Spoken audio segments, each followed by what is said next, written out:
slide with me if you feel like 550 on the 5 sticky, come get high with me, that's a deal, right?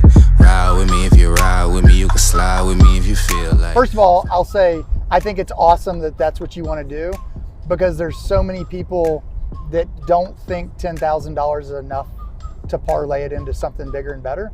And so one of the things I would tell you is, I think the biggest thing you can do is find a great real estate agent that understands the investment piece of it, because my personal opinion is the team that you have is how great those are your determining factors for your wealth building.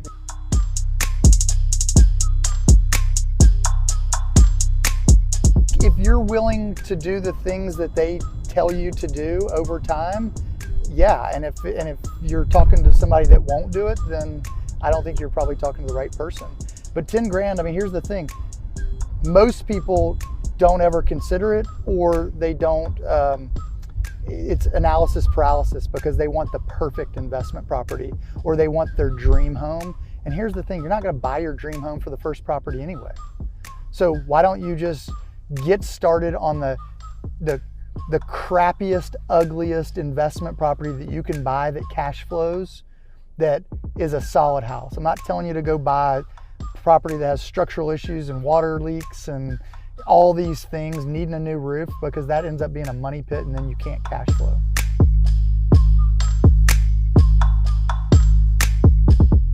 Use your 10 as a down payment and get a loan, leverage the rest of the money, and use somebody else's money, the bank's money, to cash flow. Because you can make more money over time spending that 10 grand in the real estate market with the right real estate agent guiding you than you can only buying 10 grand worth of stocks.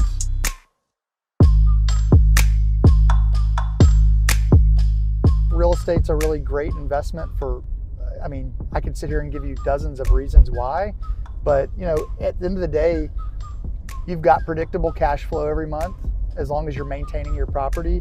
You've got the fact that it's very leverageable. It appreciates over time. You know, there's tons of reasons why you would buy real estate.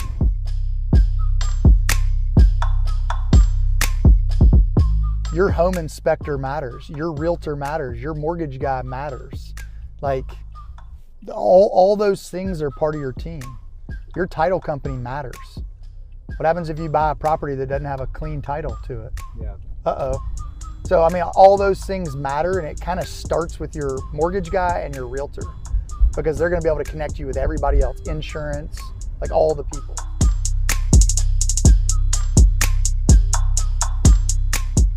I think the ideal scenario would be for somebody to be able to live a good life, but live frugally enough that they can buy one investment property every 2 to 3 years and put them on, you know, 15 or 30-year notes.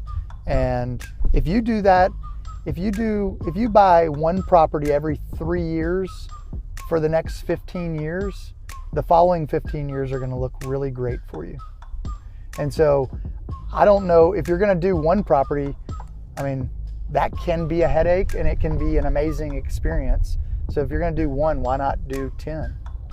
I just think building wealth through real estate is one of the best ways that you can build wealth. And I think most people have built the most amount of money through real estate investing.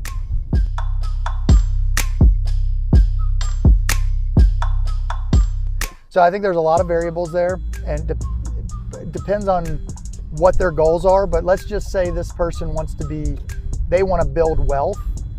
My personal opinion would be, I'm buying a $300,000 property and putting, 5 or 10% down. I'm going to buy a duplex. I'm living in one side of the duplex. Maybe it's a 2-bedroom, 1.5 bath on one side and a 2-bedroom, 2-bath on the other side. I'm living with a roommate on my side, so I'm offsetting that, and then I'm renting the full other side to 2 people. And I'm gonna do that for 18 months, and then I'm moving out of that property. I'm getting a second tenant in the property that I was living in, and then I'm going to buy another duplex.